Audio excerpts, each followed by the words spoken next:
Nice. 1 year of complimentary maintenance.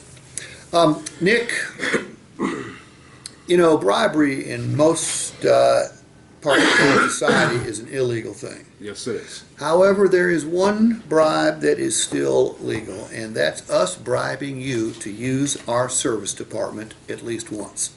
And here's how we're going to do it. Look, we got a great service department. You're looking at a Motor Trend certified vehicle, it happens to be a Chevrolet. Yes. We work on Chevrolets. However, in order to prove it to you, we're going to pay for your first oil change and your first tire rotation. All you have to do is make an appointment, bring it on in, we will foot the bill, and we feel that when you leave here, you will become one of our service customers. It can save you anywhere from 50 to 60 bucks. Okay? Sounds like a great deal. Make sure you take advantage of it. I will. All right. Next one is guaranteed courtesy, complimentary pickup and delivery.